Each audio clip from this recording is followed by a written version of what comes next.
entro un poquito tarde, porque justamente estaba hablando con un representante de uno de los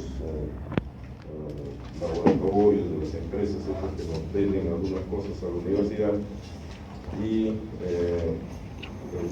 he llegado a conseguir de que vamos a tener un concurso para los mejores trabajos científicos, ¿no? Que va a realizarse prácticamente a fines de este mes. Y el premio va a ser la clase que corresponde a la parte de esófago. En realidad, hablar del esófago ha sido un tema bastante complejo, ¿no? Porque el esófago es un órgano que se encuentra, como ven ustedes, distribuido en diferentes regiones del organismo, ¿no? Tanto a nivel de la región cervical, a nivel del cuello, a nivel del tórax y también en la región abdominal. O sea que hay esófago cervical, esófago torácico y esófago abdominal. Entonces eso hacía de que por mucho tiempo nosotros no teníamos una idea de quién realmente iba a manejar la patología esofágica. Ustedes saben que hay especialistas de cabeza y cuello, especialistas de tórax, especialistas de abdomen, ¿no? Eso retrasó un tanto porque además la cirugía es bastante compleja, como vamos a ver, por el tipo de órgano, por su localización, por sus relaciones que existen en general, ¿no? Bastante complejas. Aquí podemos tener una visión, por ejemplo, ¿no? de cómo, dónde se encuentra el esófago. El esófago en la región cervical se encuentra detrás de la tráquea. Como ven ustedes acá, los anillos traqueales, ¿no? Prácticamente lo que corresponde a la hipofaringe. De la hipofaringe sigue el esófago, ¿no? Y está por detrás de esta zona de los anillos traqueales, ¿no? Acá está la tráquea con los bronquios, derecho e izquierdo. El derecho siempre es un tanto más grueso y más directo, en cambio el izquierdo es un poco más horizontal y más delgado, ¿no? Pero esto de acá, y esto que hace recordar, ¿verdad?, también para que tengan conocimiento ustedes, actualmente nosotros contamos con la mesa de disección anatómica. Deben haberse enterado seguramente, ¿no? Esta mesa de disección anatómica es excelente para ver todo lo que corresponde a la anatomía, y también tiene una serie de usos donde necesitamos más bien que eso sea manejado por gente joven, que conoce un poco más de informática, etc. Va a haber un evento también que se va a realizar acá en Lima, que vamos a ver para los que estén interesados, ¿no?, de otra universidad, pero importante también en ello, y vamos a abrir un concurso para dos o tres personas que deseen entrar como ayudantes de la parte de anatomía humana, ¿no? Si hay alguno que le interesa, entonces van a presentarse, vamos a ver las bases, ¿no? Y ya los ganadores quedarían como ayudantes en la parte del curso de anatomía humana. Eso lo vamos a ver también en el futuro.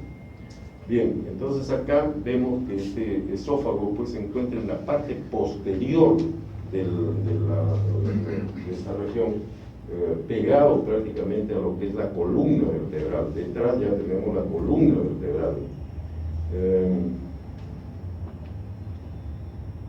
Asimismo, ¿no?, hay pues elementos muy importantes que están muy cercanos, ¿no? Y que es difícil, por ejemplo, cuando nosotros queremos hacer una cirugía, ¿no?, de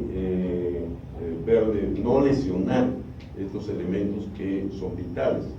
Ven ustedes aquí el callado aórtico, que está dando callado acá su curva correspondiente, ¿no?, la aorta torácica descendente, y luego ya pasa a la aorta abdominal, toda en una conexión bastante íntima con el esófago, ¿no? La tráquea, en la parte posterior, prácticamente es un espacio virtual el que existe entre la pared esofágica y la tráquea. Ese espacio virtual, ¿no? Cuando nosotros lo separamos hay que tener cuidado, porque puede lesionarse. ¿Por qué? Porque la parte posterior de la tráquea, de la miotraqueal, y esta es la zona membranosa. Y esa zona membranosa, sobre todo cuando hay procesos inflamatorios, puede volverse bastante susceptible, ¿no?, de que nosotros podamos, se pueda producir aquí una perforación. Hay que tener cuidado, por ejemplo, con las endoscopías. La mayor parte de las perforaciones de esófago, la mayor parte, este es un concepto que es importante que ustedes lo tengan, la mayor parte, el 75%, son perforaciones iatrogénicas. O sea que generalmente lo más común es cuando uno hace una intubación o hace una endoscopía. Cuando intuban, por ejemplo, una maniobra difícil, por ejemplo, a veces de intubar a un paciente para poner la anestesia, ustedes saben que para guiar el tubo que va a ir hacia la tráquea, se pone un alambre ahí, ¿no?, para que pueda entrar. Y en algunas oportunidades esto puede a veces perforar la tráquea hacia el esófago, ¿no?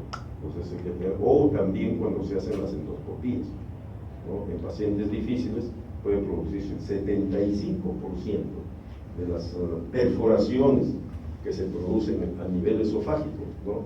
Entonces son producidas son de tipo iatrogénico. Eso es importante que lo tengamos en cuenta.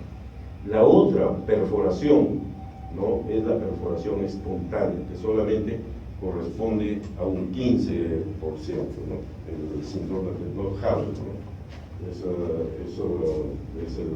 Nosotros hemos tenido, creo que unos 8 casos, ¿no?, en todo el tiempo que yo he operado esófago, unos 8 casos de este tipo de perforación espontánea, que se produce una perforación a nivel del esófago por un esfuerzo que se hace generalmente en vómitos incoercibles, etc. Se puede producir una perforación esofágica. Ese es el síndrome de Nordhaus, ¿no?, el 15%. Bien, entonces estas relaciones que existen del esófago con, ¿no?, estos elementos hacen pues de que por mucho tiempo el trabajo de la cirugía de este órgano del esófago ha estado en manos a veces del cirujano de tórax, otras veces del cirujano general, ¿no? Y hace más o menos unas décadas atrás, estamos hablando de unos 30, 40 años atrás, las intervenciones quirúrgicas se hacían en 3 o 4 tiempos, inclusive cuando uno quería hacer una esofagectomía, o sea, sacar el esófago, ¿no? Entonces, ¿esto en qué consistía? Primero, entraba el cirujano general para poder hacer una gastrostomía. ¿Saben lo que es una gastrostomía? O una yeyunostomía, colocar un tubito en el intestino o en el estómago para que podamos alimentar al paciente, ¿no?, después de la intervención quirúrgica. O también para mejorar su estado general, porque estos pacientes vienen en un estado general bastante disminuido. La segunda intervención quirúrgica ya era realizar la esofagectomía, y para realizar la esofagectomía generalmente entraba el cirujano de tórax, ¿no? Luego, ya que el paciente se recuperaba de la esofagectomía, estaba con su tubo para alimentarlo, se hacía la tercera operación, que era la transposición colónica. En ese tiempo, para sustituir el esófago, generalmente se hacía con colon, o sea, hacer una transposición colónica. Se llevaba el colon hasta la zona del cuello y se hacía ahí la anastomosis. Y luego, después de eso, se dejaba el colon a nivel de la región cervical, y en una cuarta operación ingresaba el cirujano de cabeza y cuello a hacer la anastomosis correspondiente a nivel del cuello. Entonces, eso era lo que nosotros encontramos cuando yo era residente, interno, residente en esa época, y después de mis primeros años inclusive de cirujano. Eran muy pocos realmente los cirujanos que operaban sobre todo cáncer, porque casi los resultados eran peores de la cirugía, peores que los tratamientos paliativos. Generalmente, en esas 4 operaciones, el tiempo promedio que se demoraba, Nakayama, que era el que más operaba esto, sacaba los promedios en ese tiempo, y eran aproximadamente de 6 meses que tenía que permanecer un paciente hospitalizado para estas 4 operaciones. Y de estos pacientes, ¿no?, en 6 meses, generalmente solamente el 40% salían de alta, porque el resto se morían en alguna de las operaciones que se estaban practicando. Y de ese 40%, ¿no?, prácticamente ninguno llegaba a 2 años de sobrevivir. Entonces era muy trágico realmente la situación, ¿no?, los resultados, el pronóstico que tenía este paciente, tanto que los radioterapeutas o los quimioterapeutas, y los radioterapeutas especialmente, preferían mejor de que los pacientes vayan a radioterapia en lugar de practicarles una intervención quirúrgica. Esa era una realidad con la que nos encontramos en esa época, y quizás eso estimuló para que algunos nos fuéramos a diferentes partes del mundo para tratar de ver a ver cómo realizaban esta cirugía, pero casi eran los mismos resultados, ¿no?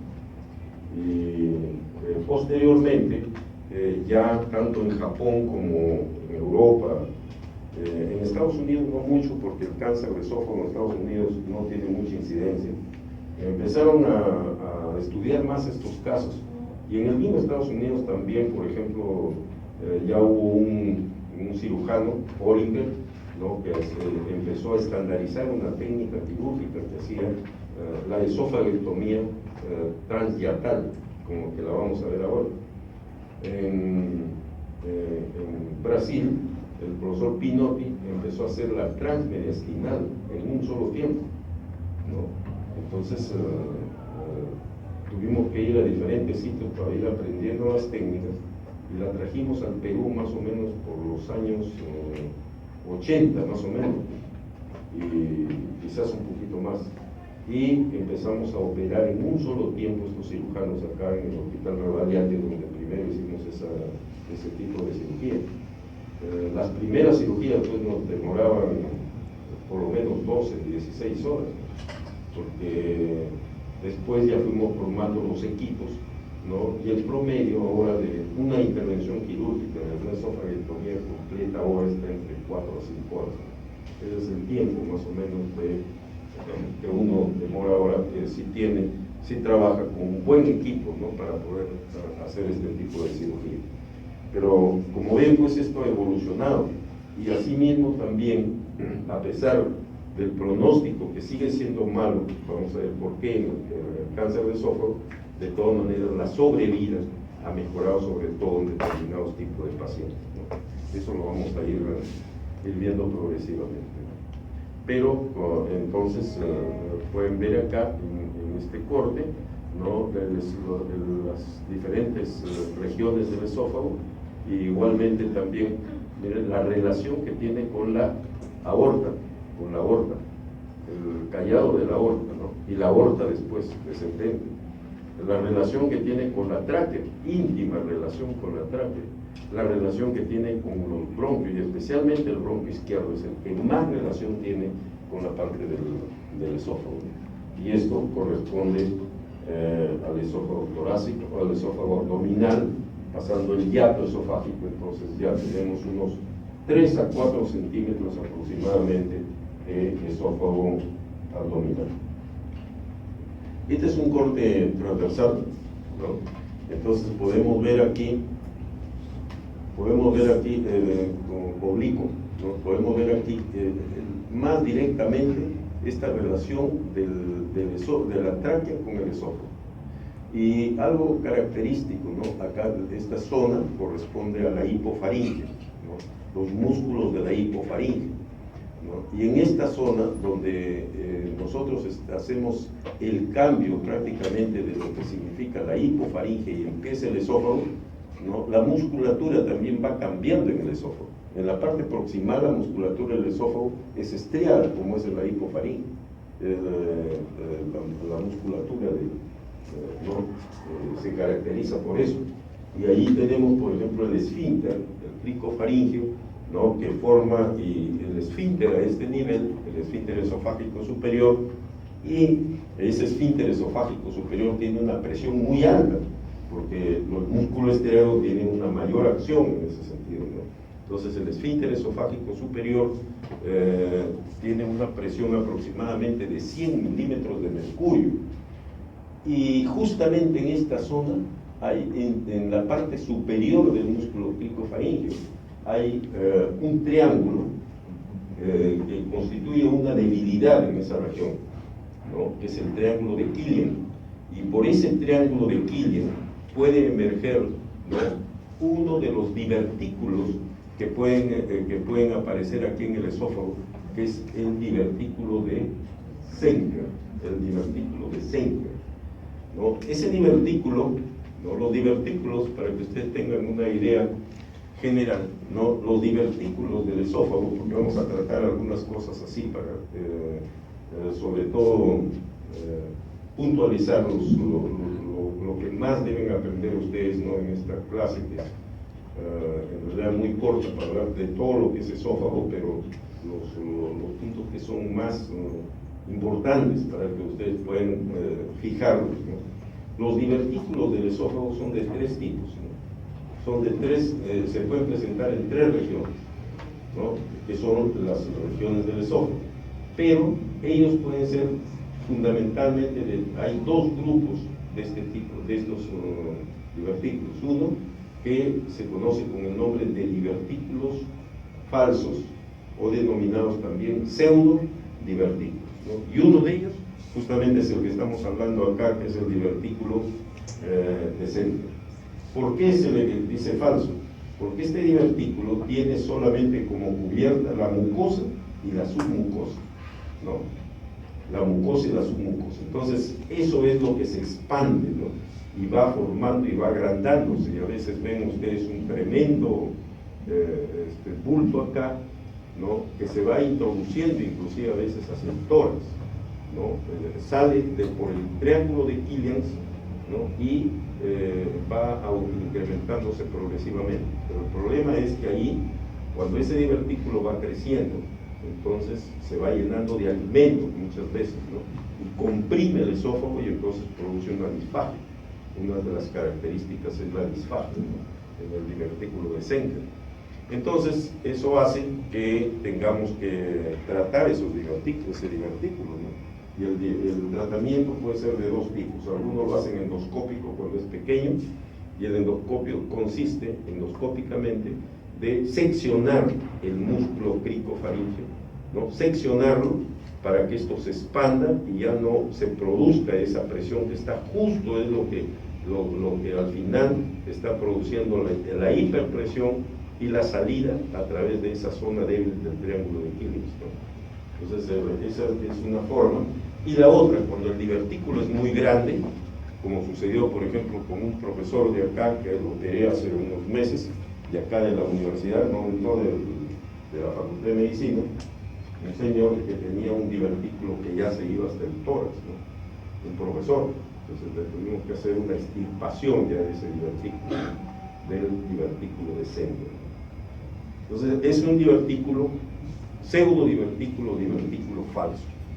Los otros divertículos es un divertículo que justo está en la parte, generalmente en la parte del tercio medio del esófago, y que tiene relación con la parte bronquial, porque los bronquios, cuando se inflaman y se producen ganglios inflamatorios, van produciendo una adherencia en la pared del esófago y van traccionando la pared del esófago conforme se va cicatrizando ese proceso inflamatorio, y prácticamente producen un divertículo, pero jalando toda la pared del esófago, ¿no? Entonces jala la pared, jala con su mucosa, con su submucosa, ¿no? Y eso es lo que produce un divertículo que se conoce con el nombre de divertículo verdadero, ¿no? Esos son divertículos que generalmente se producen por procesos inflamatorios bronquiales en la región, ¿no?, media del esófago. Y el otro es el divertículo epifrénico. Generalmente está 10 centímetros pues, en la parte distal del esófago a 10 centímetros, se localiza generalmente. Estos son divertículos que son a veces de mayor tamaño, también divertículos grandes, ¿no? Y que se producen por una debilidad generalmente de la pared y por una hiperpresión del esfínter esofágico inferior, ¿no? Entonces, ese tipo de divertículos, cuando ya dan sintomatología, también es necesario someterlos a un tratamiento quirúrgico. Entonces, el divertículo, digamos, es acá, se reseca el divertículo, ¿no? Pero no solamente la resección parcial, nunca es necesario hacer, salvo que sea ya algo monstruoso para hacer esofarectomía. Ustedes saben que estos son lesiones de tipo benigno, ¿no? Entonces uno tiene que ser conservador en esos casos. Pero ese tipo de cirugía que hagamos acá, estirpando el divertículo, este divertículo epifrénico, debe ir acompañado necesariamente de una intervención quirúrgica a nivel del esfínter. Hay que hacer una mionectomía, ¿no? Una mionectomía a nivel del esfínter esofágico inferior, o lo que también se conoce con el nombre de cardiomiectomía, ¿no? La más simple es lo que ustedes conocen con la operación de Heller, ¿no? Que solamente es un corte ahí que toma todas las capas menos la mucosa. Entonces lo corta el esfínter para que no produzca la hiperpresión hacia arriba. Porque si no se hace eso, si no se actúa de esa manera, entonces se va a producir un proceso después de recidiva del divertículo por el incremento de presión a nivel del esfínter inferior que generalmente existe en esos casos. ¿Bien? Entonces, ¿está claro? ¿No? Esa es la forma de... Este divertículo también generalmente es de mucosa y submucosa. Entonces, es un divertículo falso. O sea que tanto el divertículo que se presenta a nivel del triángulo de Pillens, el divertículo de Sanger y el divertículo de epifrénico son divertículos falsos. Y el divertículo que se presenta en el tercio medio, por proceso inflamatorio generalmente a nivel de la región bronquial, de los ganglios bronquiales, a eso se conoce con el nombre de divertículo verdadero. Otra cosa importante, miren aquí, ya nosotros nos podemos dar cuenta mejor de cómo existe una relación bastante directa entre lo que es la aorta, el callado de la aorta y el esófago, ¿no? Entonces, mucho cuidado con esto, ¿no? Cuando tenemos ese problema. ¿Por qué? Porque si hubiese una lesión, por ejemplo, una neoplasia a este nivel, puede, en este caso, también infiltrar el callado de la aorta. Y eso es un problema bastante grave. Por eso los cánceres, las neoplasias de tercio medio, son más difíciles de manejar. No solamente porque pueden estar tomando la aorta en este caso, sino también pueden estar tomando, por ejemplo, el bronquio, así mismo, la carina, en este caso. Entonces, aquí debemos tener mucho cuidado cuando hacemos una disección. Yo recuerdo no uno, dos casos, ¿no? De que teníamos estos pacientes, que generalmente la mayoría llegan un tanto avanzados, estábamos en espera de la intervención quirúrgica. Estaba programado el paciente para operarse el siguiente día. En la noche, más o menos a eso de la madrugada, me llama la enfermera del servicio para decirme: doctor, el paciente tiene una hemorragia digestiva, pero así abundante. ¿Qué hacemos? Le hemos puesto sangre. ¿Qué cosa? ¿Qué vamos a hacer con el paciente? ¿Qué piensan ustedes que podríamos hacer con ese paciente? Y ese paciente tenía un cáncer de tercio medio.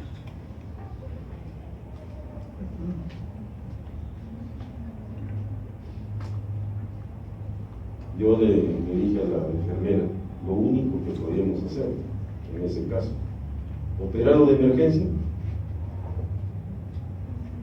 No, porque porque si ya este cáncer está infiltrando, la aorta ya está diseminada. Y ese paciente, entonces le hacíamos el diagnóstico en ese momento que se había perforado la aorta, ¿no?, hacia el esófago. Y ya se imaginan pues, el sangrado que produce eso. Entonces el paciente sobre la marcha se encuentra en shock hipovolémico. Entonces, ¿qué podíamos hacer? Lo único que podíamos hacer es llamar a CAPEA para que dé los altos óleos. No hay otra alternativa en ese caso. Y hasta cierto punto un alivio para el cirujano. Porque imagínense si ustedes entran a operar a un paciente así, que no lo podemos detectar a veces por los exámenes, ¿no?, tomográficos, etc. Y cuando están disecando esa zona, imagínense, se abre la ola, no hay forma. No, felizmente, ¿no? Dios ha estado conmigo, porque si no, ya vamos a tener ese problema. Felizmente yo hasta ahora tengo la suerte de decir que nunca se me murió un paciente en sala, porque cuando uno se le muere un paciente en sala es lo peor que le puede suceder a un cirujano, tener que salir y hablar con la familia, que el paciente se le murió en sala, ¿no? Entonces son casos muy tristes, muy desesperados, pero puede suceder. Entonces esto hay que tener cuidado. En los de tercio medio, e igualmente también lo que más se puede afectar es el bronquio izquierdo, es el que tiene más contacto con el, ¿no? Entonces, sobre esto también hay que tener mucho cuidado. Cuando uno hace una intervención quirúrgica, por eso usted tiene que ser gente que tiene mucha experiencia en manejo de software, para decir cuándo sigo y cuándo no. Si nosotros, por ejemplo, determinamos que ya hay una infiltración, ¿no?, que está tomando el bronquio, definitivamente ahí paro la operación.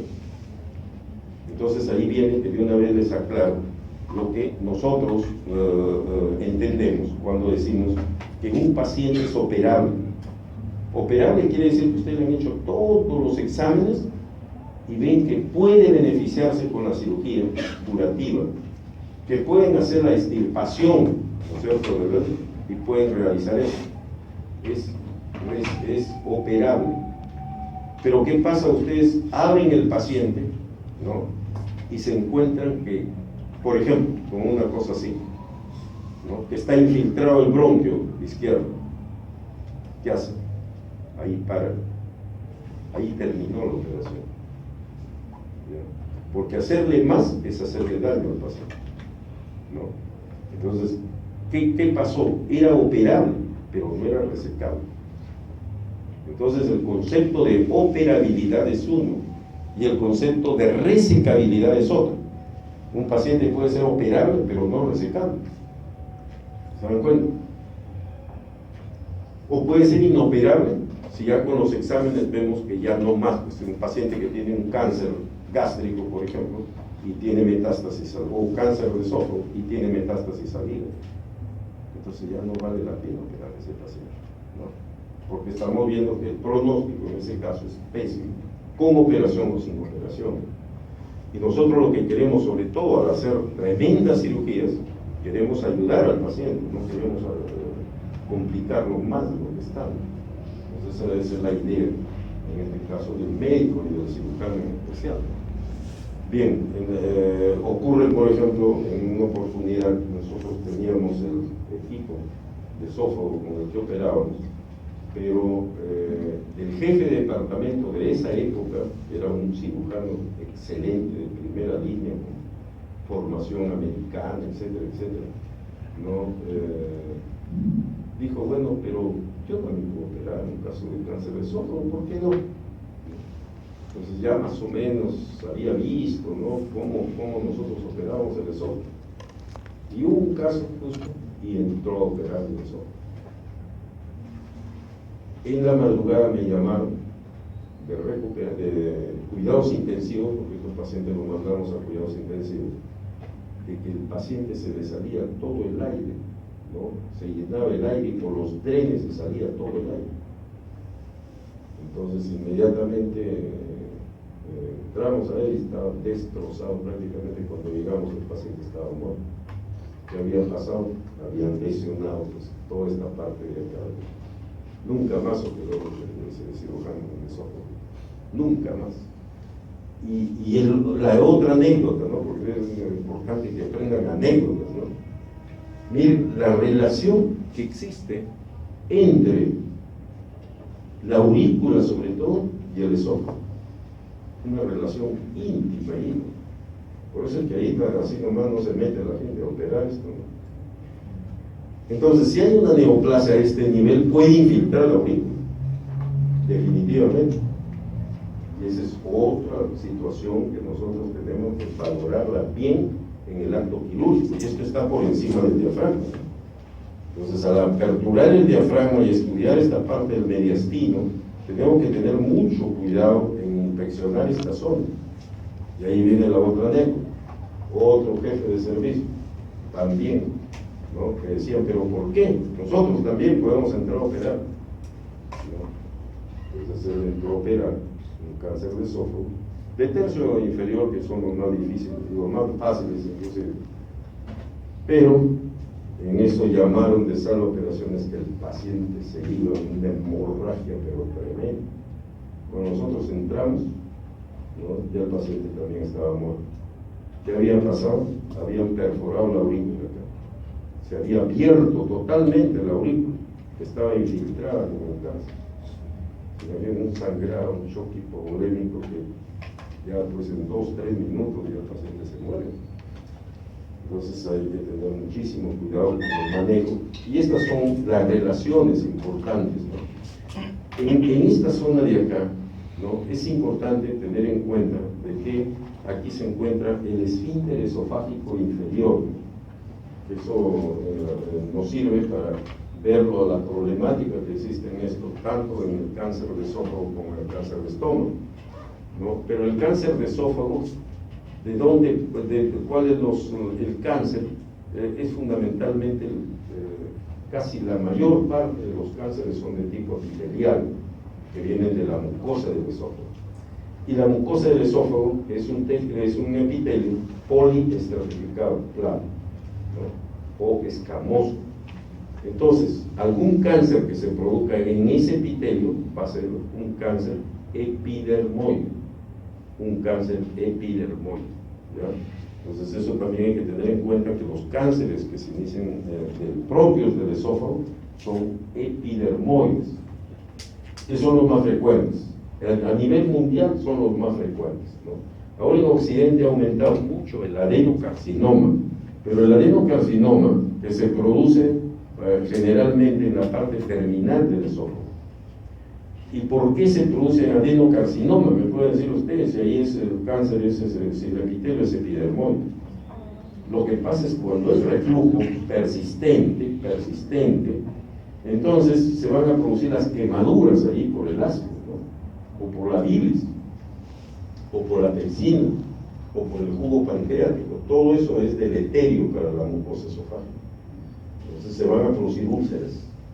Y con el tiempo se producen reacciones de esas úlceras.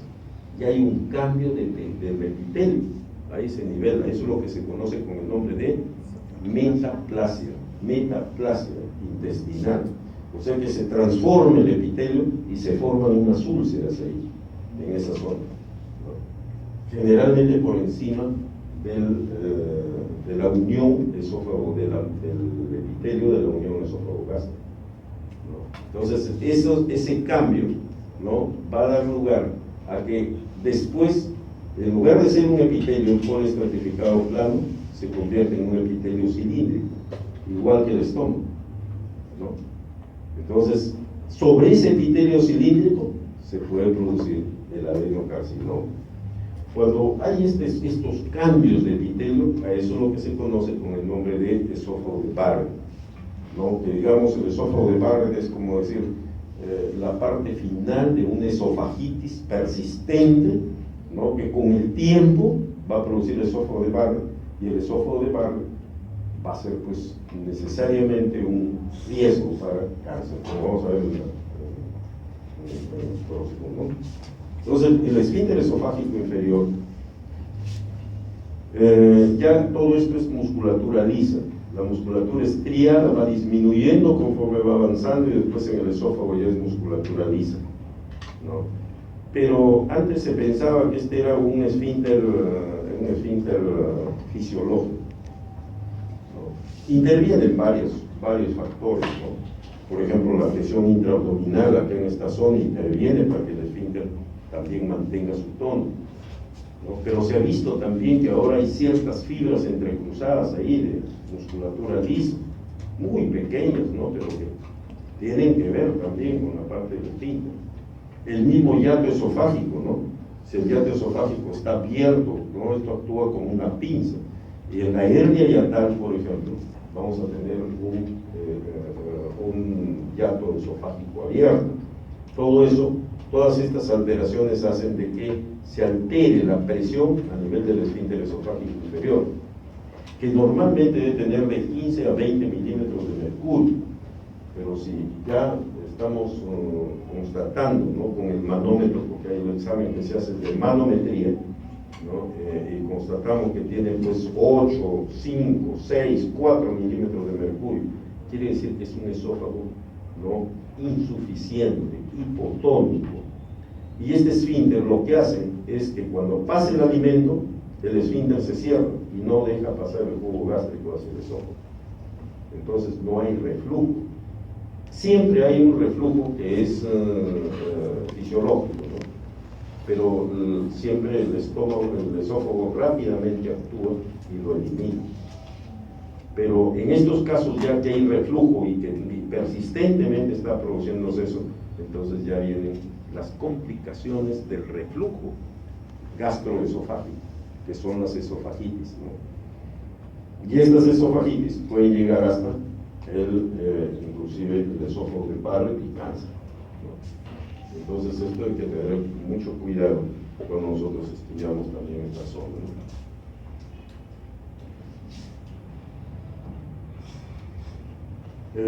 Acá ven ustedes aquí, miren, este es la tráquea, el esófago. Hay un ángulo aquí que es importante, ¿no?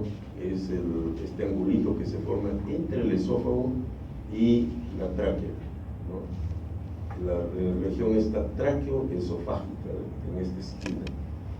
Y por aquí, el neumo gástrico da una ramita acá que viene y sube justamente por esta zona. Miren qué cerca está el esófago.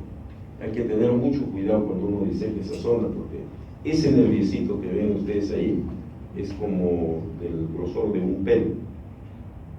Entonces es fácil no darse cuenta y lesionarlo y cortarlo o agredirlo o lesionarlo. Entonces uno tiene que tener mucho cuidado cuando opera esa zona, de separar bien, identificar el nervio. Aquí se identifica con paciencia, se identifica el nervio. A muchos de los que operan conmigo yo les enseño, miren, acá está el nervio. ¿Cómo se llama este nervio? El nervio laríngeo. El nervio laríngeo. Y ese nervio laríngeo justamente llega a las cuerdas vocales, ¿no? Entonces ese es otro problema, porque por ejemplo cuando entra un paciente entra hablando, ¿no es cierto? Entonces supóngase usted que le cortan el nervio laríngeo y después lo van a saludar, oiga, buenos días, y no puede hablar. Eso da lugar a juicios. Oye, doctor, cuando usted me operó, yo estaba hablando y le salgo y miren lo que sucede. Entonces, cuando nosotros tenemos un cáncer, por ejemplo, que puede inclusive alterar o puede estar infiltrando este nervio, a veces hay ronquera, el paciente siempre hay que preguntarle, ¿está ronco usted bien? ¿Por qué? Porque entonces puede tener una lesión del nervio laríngeo infiltrado. Entonces hay que decirle al paciente, mire, usted tiene esto y a lo mejor su nervio laríngeo está comprometido. Puede suceder que cuando yo lo opere, entonces pueda suceder una lesión mayor del nervio laríngeo. Hay que tener cuidado. Y cuando se hace la esofagectomía y por ejemplo, la transmediastinal, como vamos a ver ahora, el nervio se jala hacia abajo. Y cuando se jala, porque esto se dobla prácticamente para jalar el esófago hacia abajo, Entonces de aquí puede tirarse esto y arrancarse también el nervio laríngeo. También hay que tener cuidado. Entonces hay que seccionar acá todas estas partes, ¿no? Para que no haya problema cuando nosotros estamos haciendo una esofageectomía, ¿no? Ese es el nervio laríngeo. Ahora, siempre se decía, ¿no? El esófago tiene poca irrigación, no es así. El esófago tiene irrigación de diferentes partes. Miren, las arterias tiroideas están mandando ramas al esófago. Las intercostales están mandando ramas al esófago. Las arterias bronquiales están igualmente, ¿no? Las arterias que vienen directamente, vienen vasos de la misma aorta, y estos son de regular calibre, hay que ligarlos durante la intervención quirúrgica, ¿no? Las subdiafragmáticas, las arterias diafragmáticas, ¿no? Entonces también están enviando, e inclusive la misma coronaria estomática, ¿no? Esta acá bien la coronaria estomática también envía ramas al esófago. O sea, hay una irrigación de todo el segmento, ¿no? De toda la porción del esófago, tiene una irrigación profusa, pues. La pared esofágica es algo también que tiene que llamarnos la atención, porque en primer lugar hay una diferencia entre este órgano y este órgano que es una víscera, ¿no? Es parte del tubo digestivo, y las vísceras que se encuentran en la parte intraabdominal, porque las que se encuentran localizadas intraabdominalmente tienen una película que las cubre, ¿no? Que las cubre, ¿no? Y ustedes han visto, por ejemplo, cuando ustedes ya han hecho técnica quirúrgica, ¿no? Entonces los puntos del Lemberg, ¿qué toman? ¿No? La serosa. ¿Y por qué la serosa? Porque la serosa es importantísima para las anastomosis. Bueno, el esófago no tiene serosa. Y ese es un gran problema que tenemos. Por eso las fístulas a nivel esofágico son frecuentes. Y ese era el motivo por el que muchos de los pacientes se morían después de una cirugía, porque hacían anastomosis intratorácica. Imagínense una fístula, una dehiscencia dentro del tórax, mediastinitis, sepsis y muerte. Entonces, ahora, por ejemplo, nosotros hacemos todas las anastomosis a nivel cervical. Si se produce una fístula, ahí no hay problema, generalmente, y cierra sola la mayor parte de estas fístulas. Entonces no hay problema. ¿Por qué? Porque no tiene serosa. Lo bueno es que tiene una mucosa bastante gruesa, blanquecina, medio nacarada, muy gruesa. Y de ahí ya viene la capa muscular, ¿no? La profunda, circular, y la externa, que es una capa muscular longitudinal. Y entre todas entonces esta mucosa es la que tenemos que tomar en las anastomosis. Hay que tomarla para hacer la anastomosis, porque es la que más resiste, porque el músculo no resiste mucho, menos el músculo liso. Entonces, fundamentalmente tenemos que unir a través de la mucosa, con la mucosa. Por eso hay un dicho que reza que la mucosa del esófago es la serosa del cirujano, ¿no? Porque la mucosa es la que resiste más. En cambio, cuando hace anastomosis intestinales, por ejemplo, es los puntos que ustedes ponen cero musculares, ¿no? Los que van a tener mayor fortaleza en esos casos, ¿no? Y otra cosa es que los linfáticos, miren ustedes, entran, salen, longitudinales, penetran, ¿no? Hay una rica red linfática, y esta rica red linfática empeora el pronóstico en el caso de los neoplasias, porque rápidamente se difunde. El esófago es un tanto elástico, ¿no? Tanto elástico. Ustedes a veces se pasan ¿qué les puedo decir? No sé, a veces se ha pasado una cosa grande, lo esbullen y lo pasan, ya, porque el esófago se dilata. Entonces, ¿qué es lo que pasa con un paciente que tiene un cáncer del esófago? ¿Cuál es el primer síntoma generalmente? la disfagia. La disfagia tiene dificultad, y la disfagia generalmente clásica en el cáncer de esófago es una disfagia progresiva, es decir, primero a los sólidos, ¿no? Y después a los líquidos, o sea que es una disfagia que va progresando permanentemente, ¿no? Pero, ¿qué es lo que ocurre? ¿No? Por lo que yo les había mencionado anteriormente, que para que haya disfagia, para que se presente la disfagia en una persona, tiene que estar por lo menos comprometida las 3/4 partes de la pared esofágica, circularmente, ¿no? Porque es elástico.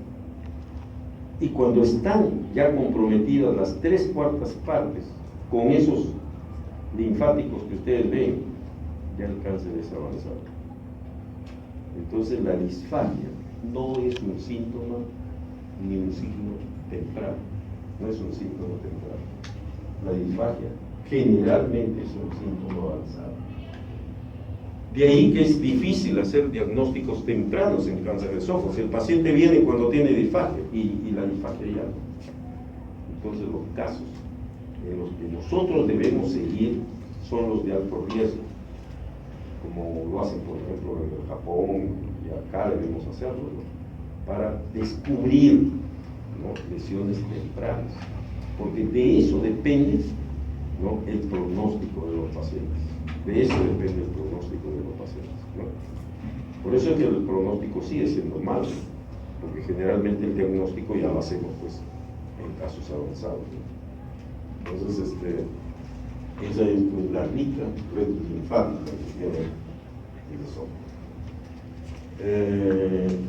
Y dentro de estos, como ven ustedes, pues no, esta es la parte externa, ¿no? Y hay ganglios peribronquiales, ganglios que están en las intercostales, siguen generalmente los vasos, ¿no es cierto? Imagínense ustedes lo que cuesta hacer una disección radical en estos casos, para poder entrar por todos estos y poder, y es un esquema, ¿no? Otra cosa es estar dentro de él. Entonces es bien difícil. Y Oringer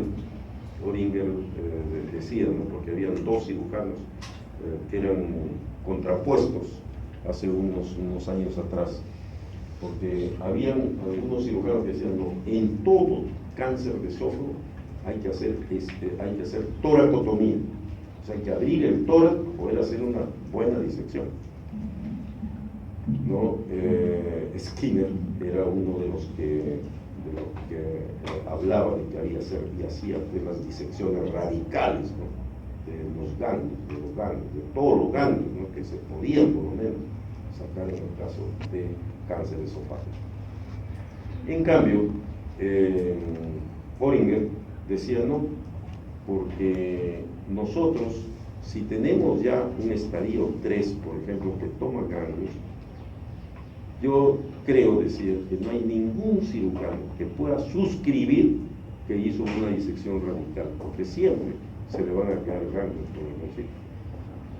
Es bien difícil, ¿no? Entonces yo prefiero mejor hacer una esofagectomía transmediastinal, ¿no?, que hacer una esofagectomía para estadios del 2 al 3.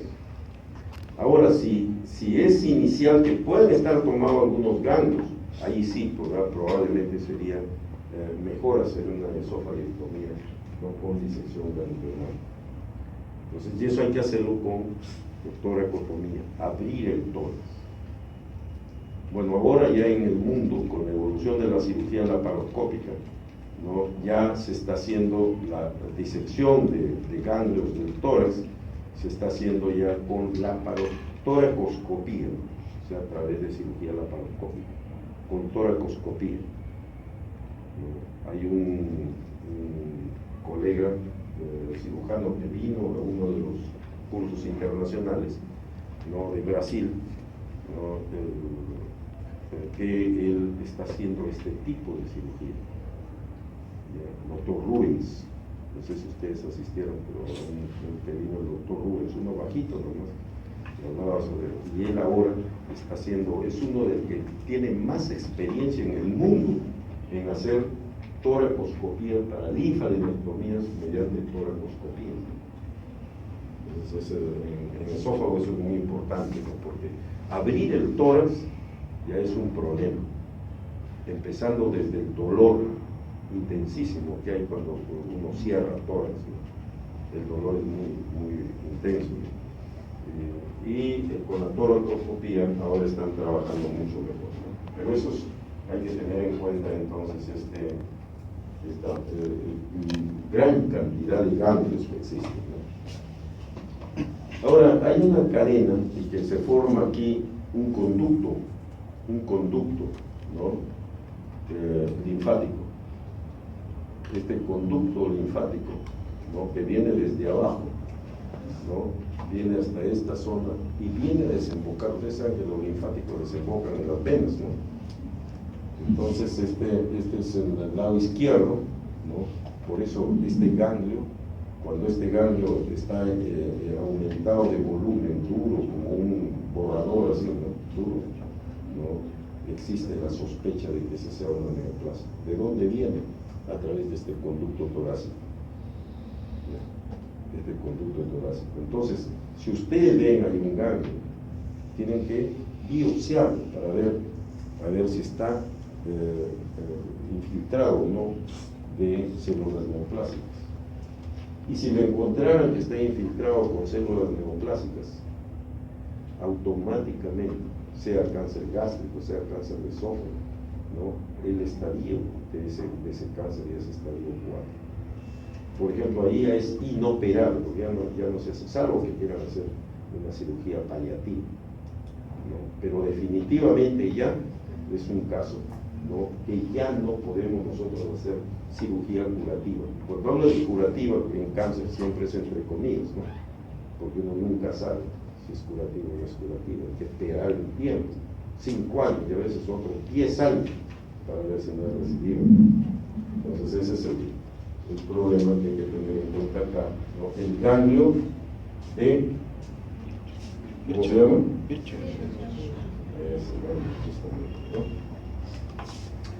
Bien, entonces siempre la mortalidad, como les expliqué hace unas décadas, era pues 0% la sobrevida a 5 años, 0%. La mortalidad operatoria llegaba pues a 40%, ¿no? La mortalidad operatoria, 40-50%. Por eso muchos decían, no, mejor lo mandamos solamente a que les haga un tratamiento radioterápico a este tipo de pacientes, ¿no? La resecabilidad, ¿no? 50-60%, o sea, es lo que les decía. Entrábamos y ya encontrábamos en la disección esta que ya no se podía hacer la cirugía.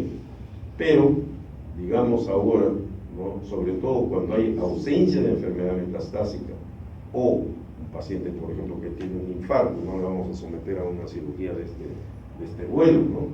Pero si hay condiciones, entonces es preferible. La cirugía es lo que nos da mayor efectividad que cualquier otro método, la cirugía. Y ahora, ¿no? Vemos ya que la sobrevida en determinado tipo de pacientes ha mejorado tremendamente, ¿no? La sobrevida global en las series donde se maneja, ¿no? Este tipo está más o menos del 10 al 20% a 5 años, ¿no? Y el cáncer temprano tiene 90%, pero ustedes saben, como vuelvo a repetir, que es bien difícil que nosotros hagamos un diagnóstico de cáncer temprano. Antes los gastroenterólogos tenían la costumbre de hacer las endoscopías y se iban de frente al estómago, ¿no? El pobre esófago ni lo miraban. Ahora ya, ¿no? Los gastroenterólogos empiezan y lo escriben desde esófago, y revisando siempre, a veces se encuentran pues algunas lesiones, ¿no? Que pueden ser tempranas. Yo he operado casos así, y casos de lesiones tempranas, pacientes pues sobreviven, 90% sobreviven a 5 años, ¿no? El otro también, que la radioterapia y la quimioterapia aisladas no han demostrado mayor impacto en la sobrevida. O sea que a un paciente que le damos radioterapia lo mejoramos, ¿no? Pero no lo curamos. y no le prolongamos generalmente la sobrevida. Mejora su calidad de vida probablemente, porque si está obstruido, quizás con la radioterapia disminuye el tamaño del tumor, el paciente puede alimentarse. Pero tanto en el pre como en el postoperatorio, la radioterapia, ¿no? O la quimioterapia aislada solo, no han demostrado que prolongue la sobrevida de estos pacientes. Pero ahora, como en el cáncer de recto, como sobre todo en los casos de cáncer epidermoide, ¿no? Se está dando quimio-radioterapia preoperatoria, y a veces desaparece inclusive la tumoración. A veces uno toma biopsias y ya no encuentra que hay tumor. Entonces algunos pensaron que el paciente está curado, pero con el tiempo recidió. Entonces hay que hacer quimio, radio más cirugía. Y en esos casos ha mejorado la sobrevida. ¿Ya? Pero también el problema de complicaciones es más grande. Uno, porque el paciente espera y a veces se complica con la quimio-radio. Hay que buscar pacientes que resistan, ¿no? O también a veces se forman adherencias que cuando uno empieza a operar se puede rasgar, por ejemplo, si son tumores que están en la parte media o alta, se puede rasgar la tráquea y eso es un problema tremendo, ¿ya? Que hace muchas veces pues, someter a intervenciones muy largas a los pacientes, ¿no? Para poder sacarlos adelante. Pero la quimio-radioterapia sí mejora la sobrevida. Y nosotros hemos tenido, ¿no?, de que estos pacientes en las series que se informa, estamos más o menos llegando hasta un 35%, ¿no?, de sobrevida 5 años. 35%.